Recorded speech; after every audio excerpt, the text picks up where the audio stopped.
Good evening, everybody, and welcome to this program. Thank you, Dr. Swamy, for accepting our invitation once again. As someone said that Money Life seems to have an annual lecture by Dr. Swamy. I said we would love to have many more because the demand is so much higher, but I don't think we can impose on his time more than once a year. So we are really delighted to welcome Dr. Swamy for the third time.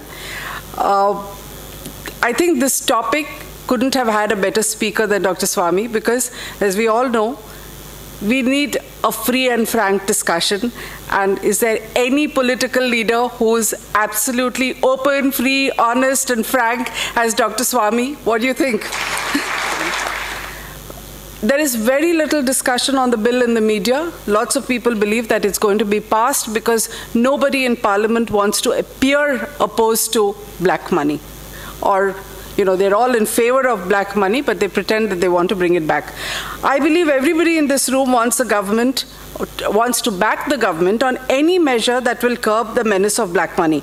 We want the government to bring our wealth that is stashed away in Swiss banks back into the country, and we want to stop paying bribes for legitimate services that the government is supposed to provide us. So I think there's a lot of support in this room as well for the black money bill.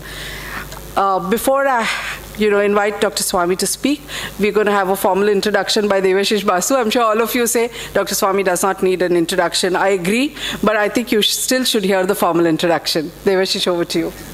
Those of you who have attended the previous meetings of Dr. Swamy already would have heard some of the stuff that I'm going to talk about. Those who haven't would be entertained by quite a few things that he has done in his long career, which is extremely interesting and gripping. Dr. Swamy is an economist and a politician, which is a very rare combination, as you know. But unlike most politicians who have forgotten why they are in public life or who have never been interested in public interest, he's a politician who spent his time fighting for us. At any time, he's fighting 4 to 5 high-profile cases in High Court and Supreme Court. In fact, I just heard that the number is almost 12. He's fighting 12 such cases right now, which must be something of a record. Dr. Swamy studied mathematics at the Delhi University, followed by a master's degree from the Indian Statistical Institute in Calcutta. He then did his PhD in economics from Harvard University in 1965 under Simon Kuznets, a Nobel laureate. He taught at the Harvard until 1969, when, funnily, Dr. Amartya Sen sought him for a position in the Delhi School of Economics. They're both ideologically, economically at the poles apart.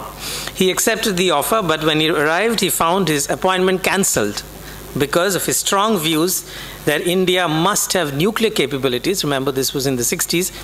And his pro-market policies, and also challenging Indira Gandhi's Soviet-influenced socialist centralized planning. In 1970, during the Parliament debate on the budget, Prime Minister Mrs. Indira Gandhi mentioned Dr. Swamy by name and dismissed all his ideas at that time as a Santa Claus with unrealistic ideas. By the mid-1970s, decades of oppressive and backward economic policies that India followed since independence was beginning to take its toll, and winds of change were blowing. Dr. Swamy became very politically involved, very actively on the ground. He joined Jayaprakash Narayan's Sarvodaya movement and entered the Rajya Sabha in 1974. He held important positions thereafter as a minister and in Planning Commission member under the Janata government, and once again much later in 1991 in the Chandrasekhar government. In one of the most intriguing episodes of Indian politics, and this is a story that you would have heard if you had come in the earlier sessions, but it's worth repeating. In 1994, he was appointed as the chairman of the Commission on Labour Standards and International Trade by Narasimha Rao. Now, this was a cabinet rank position which Dr. Swamy held as an opposition party member in a Congress government and was often being invited to cabinet meetings. It was for the first time something like this has happened in India, and possibly the last time. But the more interesting part of this episode was that the commission was placed under Commerce Ministry. And guess who was the Minister of State of Commerce reporting to Dr. Swamy at that time? A central gentleman called Mr. P. Chidambaram. Dr. Swamy has publicly challenged and fought prime ministers, chief ministers, top politicians, and high officials by filing cases of corruption and frauds in court of law. Many try to argue that he makes wild allegations. But we ask others, and we encourage you to ask yourself, why is it that no one so far in the government, in the party, in public life, anywhere has yet found anything to charge him with? Any offense. Forget about filing any case of law anywhere. They know in their heart of hearts, and you should know, all those wild allegations are always based on facts. We may not agree with those facts. Those facts may look really startling, but he knows what he's talking about. Friends, please welcome me in joining Dr. Subramanian Swamy, a rare politician who fights for us.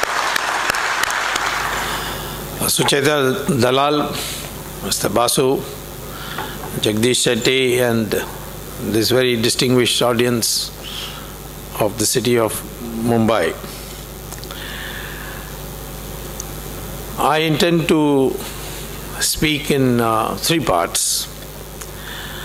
First, I will describe what I think is the so-called bill named as Undisclosed Foreign Income and Assets Imposition of Tax Bill 2015. The second thing is I'll speak about whether this bill will bring back black money abroad and end the black money menace within the country. And if not, what is the way to do it?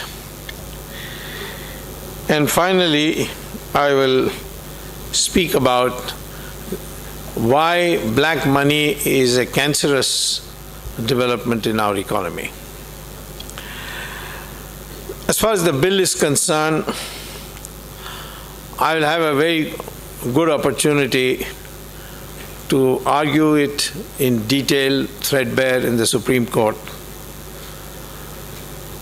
Day before yesterday, I was in the Supreme Court when the black money petition by Mr. Jethmalani and about 12 others, and argued by Anil Diwan, came up for hearing. I had made an application that I should also be impleaded because I know something about the subject. And I was surprised that the Supreme Court immediately accepted me as a party and has provided and has asked me to lead arguments on the 12th of May.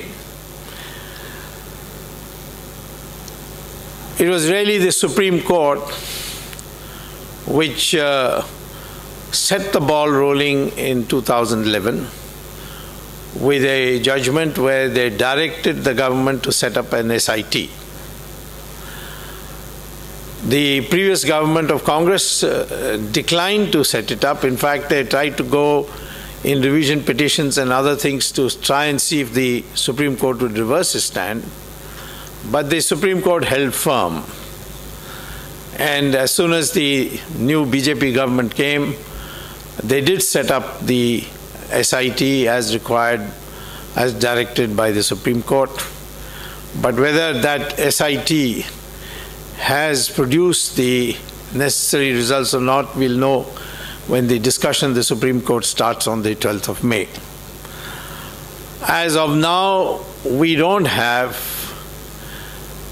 a good record of having identified where the black money is and how it can be brought back.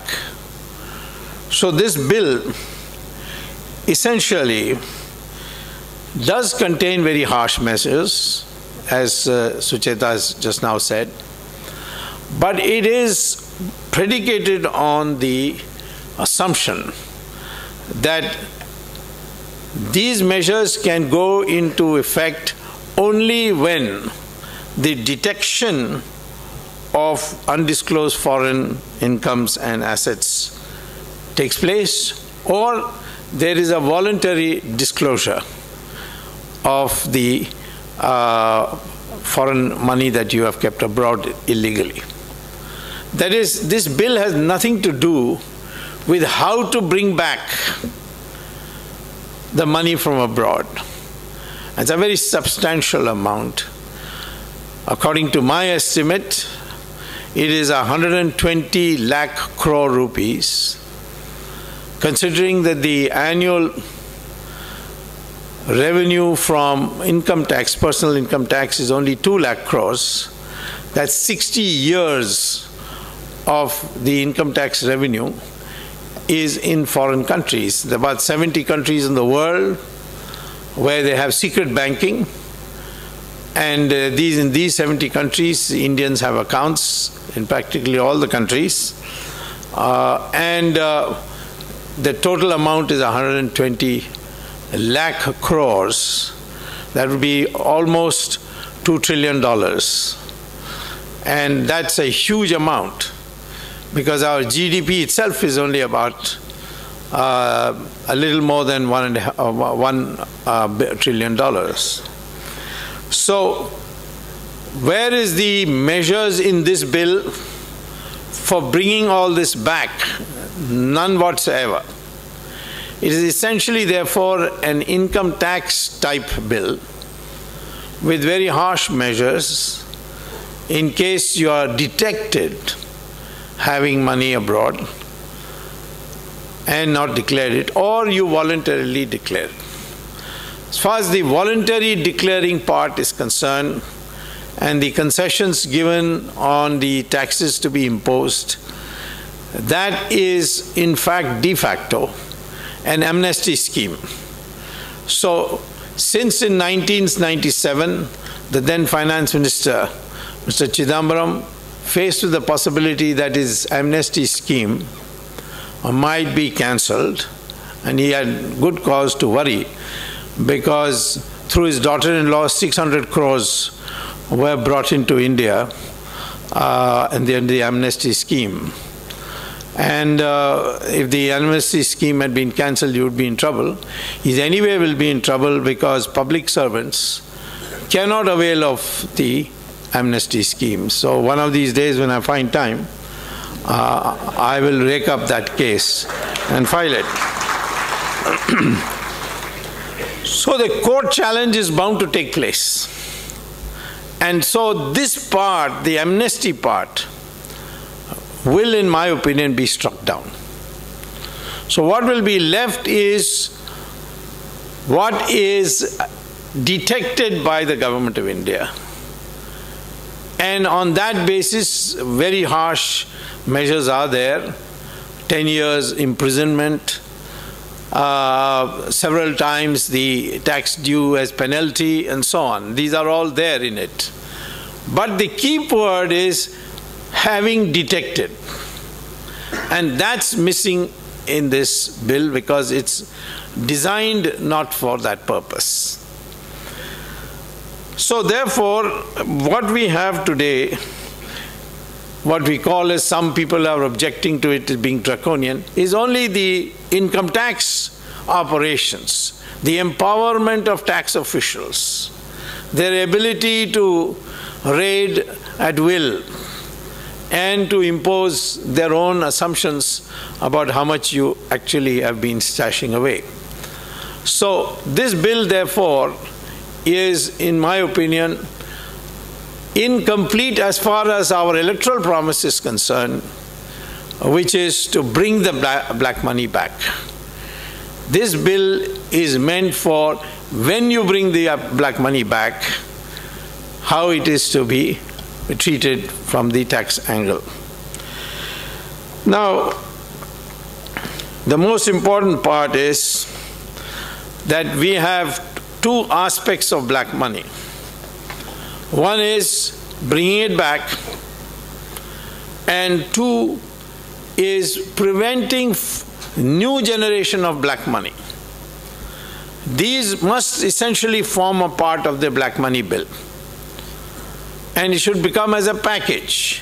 What are the changes you will bring about in the system by which no new generation of black money is, there's an incentive to do so. And at the same time, how to bring back what is already there. On this, there has been insufficient debate in the country. And I think I would go, therefore, to the second part of my lecture, and that is, how do we bring back black money so that this bill can be applied and the government can penalize the people who have to be penalized? And how to eliminate the generation of black money? There are, in my opinion, 4 known ways which has been, those ways have been gone through, has been traversed by several countries of bringing black money back. The one that we hear most from our finance ministry is something called DTAA. Double Taxation Avoidance Act. Now, Double Taxation Avoidance Act essentially means that you are legally earning money abroad. For instance, I'm employed in a German bank in Bonn, and I earn the money. I'm a citizen of India. I tell the Germans that I will pay the taxes in India on world income, and tell the Indians that I'm paying taxes in Germany. So you escape paying taxes. There is a provision by agreement of exchanging information. So that's a very small part of the black money. And much of the focus of the finance ministry in the last 1 year has been on this aspect. And of course, the previous government did nothing else but talk about DTAA and how to modify it in such a way that none of them get caught. For instance, one of the amendments was that only future violations of the in the future, if you are doing this, then only it will come under DTAA. So this is one, but it's a very limited method. The second one is the one that is employed recently by France and Germany. Germany found that its officials were having accounts in Liechtenstein, a neighboring country, which is also a tax haven. It's a secret banking country. And therefore decided to make a request from government to government that we know that there are German nationals who have accounts in Liechtenstein Bank, so please give us the names. The Liechtenstein king informed the German chancellor that that cannot be done because our whole business depends on secrecy, and hence we are not going to give these amounts. So what did Germany do? It identified the senior-most officer of the bank, brought him to a safe location, and offered him $500 million plus plastic surgery plus a US passport, and said, if you can give us the German names, this is all yours. They had the passport ready, they had the visas ready, the American passport plus the German visas in it to make it legitimate that he was here. And they also said that you name the bank and we'll deposit $500 million. This officer accepted. And having accepted, he said, I will be not able to give you only Germans because sorting out will take a lot of time. So I will put the entire record on CD and give it to you. So they put it, this officer put it on a CD and gave it to the Germans, who then downloaded it and found that there were 23 countries, nationals of 23 countries who had secret bank account in Liechtenstein. And so they sorted it out by countries and wrote to each of these countries that in the course of our investigation we have come across your nationals having a secret account in Liechtenstein Bank. Would you like to have the list of names? Out of the 20, there were 23 countries, one was Germany, so out of the 22 countries, 21 countries immediately wrote back saying, yes, please send the CD to us. But one country did not. It was a little bit shy. And that was our country. And therefore, this matter was taken to the Supreme Court. And finally, the Supreme Court gave a direction that get those names. And so the CD arrived. They have downloaded it, prepared the list. As yet, it has not been given to the general public. The only difference between the previous government and our government is our government put it in a sealed envelope and gave it to the Supreme Court. So that's one way. And the French did exactly the same thing. They found that their nationals had a lot of bank accounts in Hong Kong Shanghai Bank branch in Geneva. So they contacted the owners of the Hong Kong Shanghai Bank and said, we learned that you have a large number of our nationals having accounts, please give it to us. Same reply, secrecy, we can't do it. And therefore, what did the French do? They did the same thing as the Germans. They identified the senior-most officer, but that officer was satisfied with $200 million, not $500 million, because he was Italian nationality.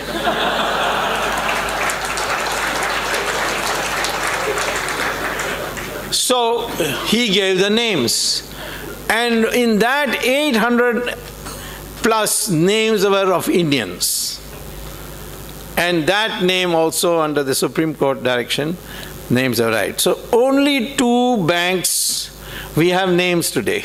The government of India does not have names of people holding their Indians holding accounts abroad illegally for any but these 2 banks. And therefore, this is a procedure you can adopt. You can't adopt for every bank. There are 70 countries and may be very difficult. So then there is a third way, which is the American way, which I like very much. Maybe because I've spent so many years in America. It's very direct and straightforward. The Americans discovered that there were 5,671 names of Americans having bank accounts undisclosed in Credit Suisse and Union Bank of Switzerland. So both Credit Suisse and Union Bank of Switzerland has branches in Washington. So the Treasury Department called these senior officials and said, please give us the names. So these bank officials said, we can't do that, it's, we lose our job, it's secrecy, etc. So what did the Americans do? That evening they arrested all the top officers of these both banks under Espionage Act, that they were engaging in espionage, and put them along with other criminals in the Washington jail. Within 3 days, the Swiss authorities told the Americans, we'll give you 5,761 names, and the Americans got those names. So that is another method that can be employed. And certainly in Bombay, you got a branch of Credit Suisse, and you have also got a branch of Union Bank of Switzerland. And I think this is one method that can be employed because it is a crime against our nation. The fourth method, which is most clinical method, and was first propounded by Fali Nariman, and subsequently to the Supreme Court we have given a draft of how it can be done, and that is based on the 2005 resolution of the UN General Assembly on corruption. A section was adopted in that resolution stating that if any country identifies a secret banking country and says and has an ordinance or an act passed by its own parliament saying that all Indian citizens having accounts in these 70 countries are hereby nationalized, and the money of that should be handed over to the government of India, because it is loot from India and therefore it has to be handed. This method was adopted by Egypt for Mubarak and the Libyans for Gaddafi. And they brought a law saying that this. So earlier on, the Philippines also did it with Marcos. So we can do it. A general pass an ordinance, adopt an ordinance. You're doing anyway lots of ordinances. One more ordinance, no problem.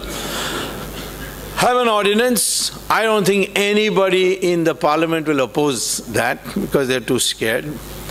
And then go from country to country and say, please give us this. And the United Nations will support you on this, and it can be enforced. So this is the fourth method. And in my opinion, besides the American method, this is the preferred method. By this, you would be able to, within 2 to 3 years, get all the black money, and the black money will start coming very quickly. I was surprised to find from my own personal contacts that the Enforcement Directorate has a vast amount of intelligence on who is having accounts abroad and not declaring. I found 2 names once. They were my favorite names. I found that there's a bank called Sarasin Bank in Zurich and another bank called Pictet Bank, P-I-C-T-E-T Bank in Switzerland. And both of them had bank accounts of Ms. Sonia Gandhi and Rahul Gandhi. And I wrote to the SIT saying that I have information that these people are maintaining secret bank accounts in these 2 banks, and according to me, there is information, not evidence, information with the Enforcement Directorate. But the SIT has so far not acted on it, and I'm going to present it in the Supreme Court on the 12th and see what the reaction is.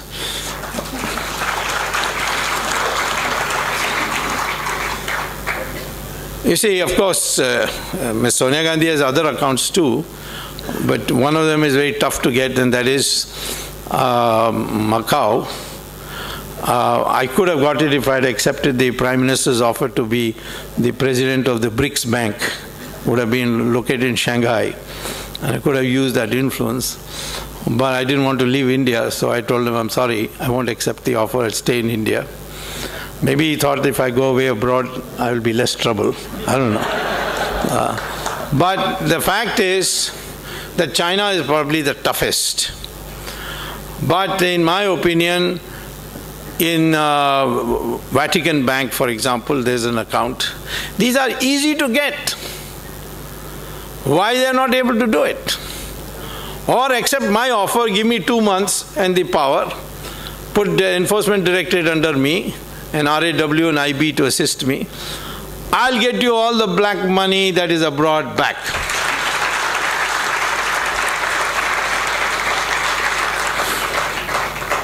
But then, we don't know who all the other names will come, and it might be painful. So, whatever it is, this is one of the things to do. Now, here, you want to plug the creation of black money. We need major economic reforms for it, because there are so many instruments which are facilitators of black money laundering in our country. I think, for example, the one that Tarapura committee had said very clearly should be abolished was participatory notes. If you see the last 4 or 5 months, there's a huge peaking up of the money flowing in from participatory notes. Participatory notes simplified is simply this. that you get a piece of paper from Morgan Stanley or US Fidelity in investments, and these organizations like that, and that piece of paper will not have your name or date or anything or even a serial number, but it will have the amount, and it is given to you on the basis of cash, no questions asked.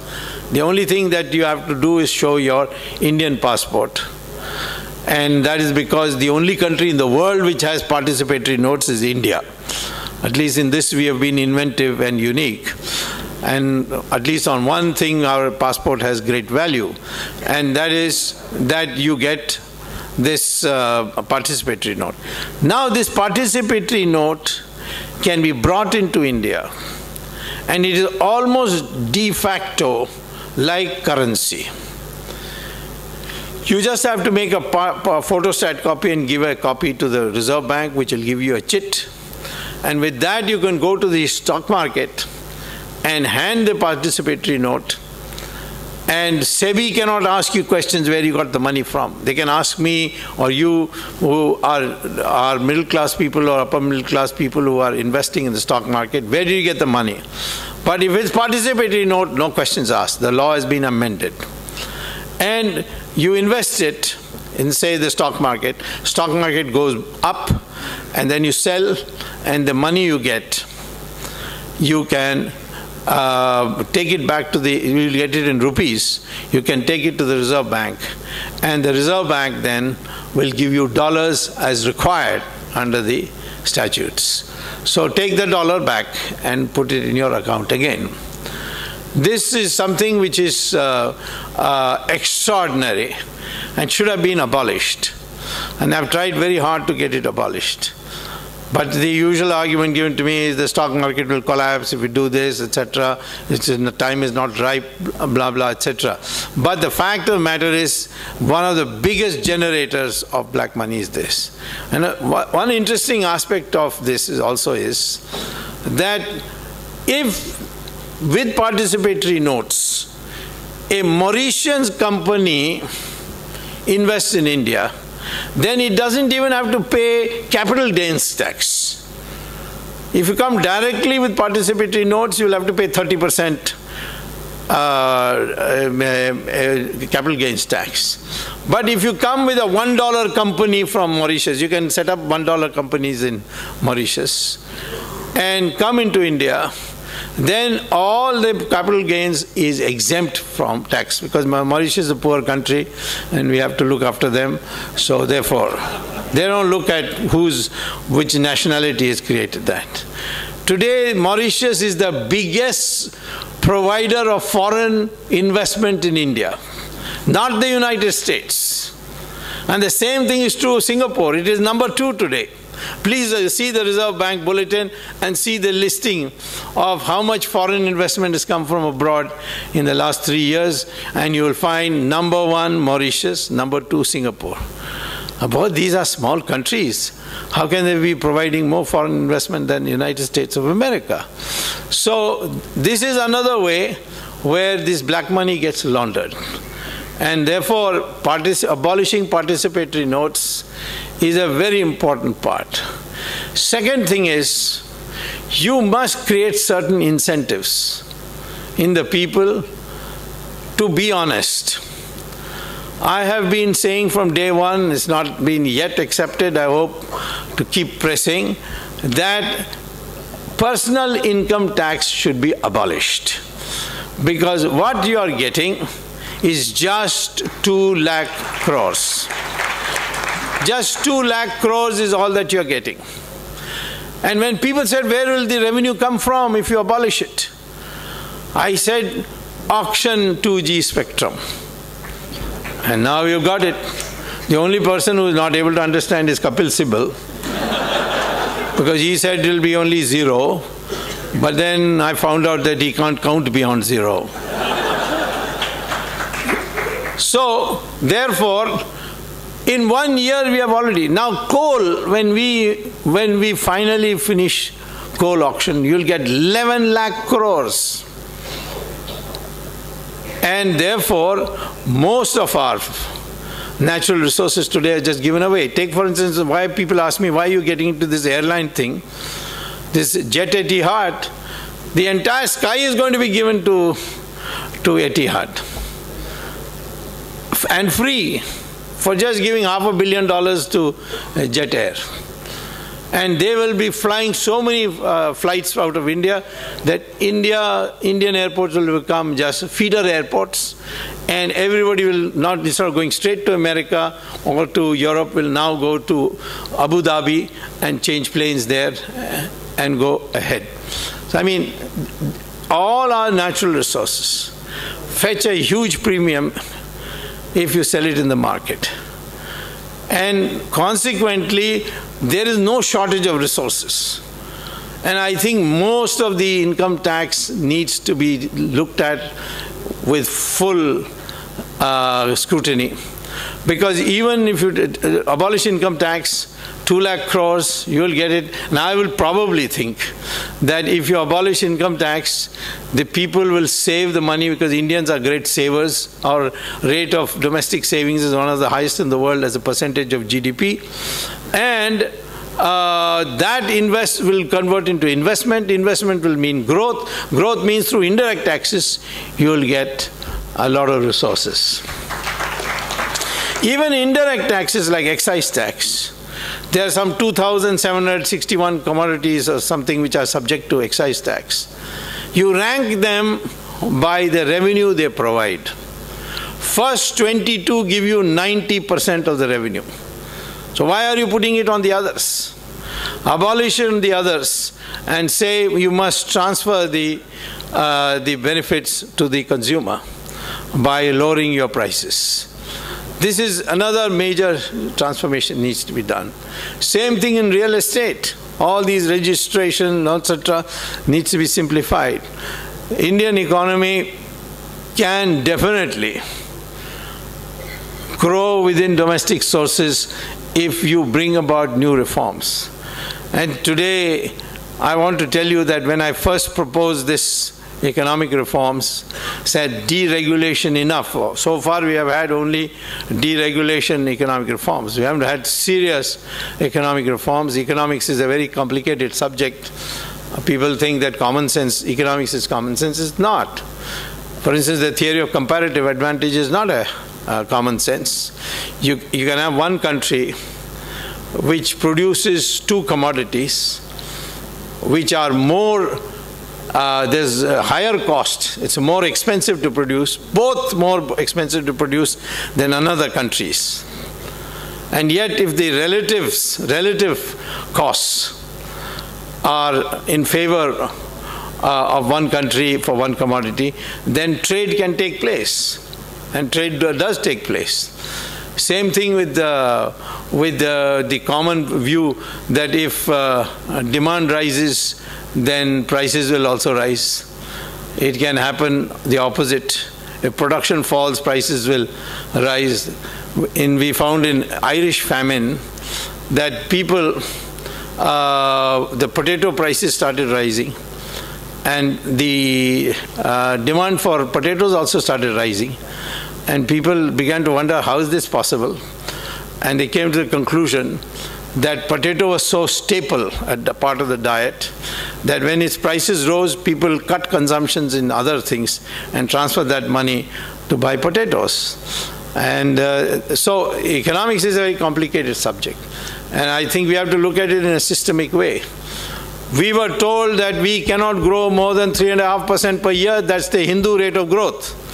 Who said it's a Hindu rate of growth? Not communalists like myself, but communists. They called it Hindu rate of growth. It is actually a communist rate of growth. It was the rate of growth which the Soviet Union was growing. And we know now the truth about Soviet Union. There's no Soviet Union today. It's in 16 countries. Where has the Soviet model ever worked? Has it worked between Germany, East Germany and West Germany? Today they have become one. Go and see what East Germany, how it compares with West Germany. East Germany followed the Soviet model, and West Germany followed the market model, and West Germany is a developed country, or North Korea and South Korea. Or even China after economic reforms and before economic reforms. Market economy can produce that. The only problem with Narasimha Rao was that he went for market reforms, but he banked on the people being patient to wait for the filter down effect of those reforms. And unfortunately, when you knock off regulations, the beneficiary immediately is the industrialists. And the sufferers are also immediately the touts who used to previously get you quotas, licenses, and so on. So most of them had to be in part of the ruling party to be able to get these quotas and licenses. So therefore, they ganged up against Narasimha Rao, discredited him, and he lost the election. A man who brought your growth rate from below 3% all the way to 8% lost the election because the impression was widely created that they are Narasimha Rao was pro-capitalist. So I think we have to therefore design it in such a way. But you cannot in this country contain black money unless you create incentive for it, for which you require major economic reforms. Certain reforms, I've already told you, like income tax abolition, excise tax streamlining, e-governance is another. But I would say one of the important tools is when you start catching big people, then the impression grows amongst the weaker and smaller people that if they can be caught, I can be caught too. And that is the way to persuade people. Mathematically, this can be demonstrated by using the statistical calculation of expected values, where if it turns out that you may have a small probability of being caught, but once caught you are finished, then it has a huge effect, deterrent effect on the population. And the population individually becomes honest. You don't have to have income tax people running around and catching people by the throat. You don't have to do any of that. I give you the example of the United States. They have done this over and over again, and they do it swiftly. 7th January 2008, there took place 2 press conferences on the same day, one in New York and the other in Hyderabad. Hyderabad was addressed by Mr. Satyam Raju, and he said that he had defalcated 7,500 crores and is willing to face any punishment. On the same time, by local standard time, Bernard Madoff in New York announced that he had swallowed pension funds, and therefore he is confessing and is ready to face any punishment. Bernard Madoff was put in jail, deprived of all his properties within 6 months, and sentenced to 150 years. But they filed so many charges against him, and all were to run not concurrently but sequentially. 6 months, 150 years, he is still in jail. Satyam Raju, I think after God knows how many years now, maybe 8 years, he's got it, but he's gone in appeal. We don't know what's going to happen. But the fact of the matter is that this deterrent effect we have to create. When people ask me, why do you go after all these big people? Is it political rivalry? No. I say, catch the big people, a few of them, and a salutary effect will come where everybody will want to be honest. That is the most important thing. I also say that the corrupt nations are those where money is the determinant of social status. We find that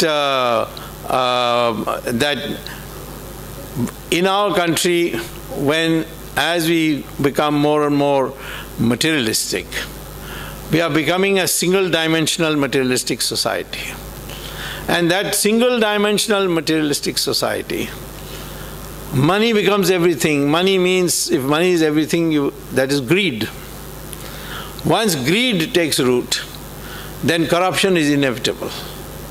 Then everybody becomes greedy, then they are also amenable. You can bribe officers, you make bribe ministers, you make them all look the other way, while you continue to do these activities.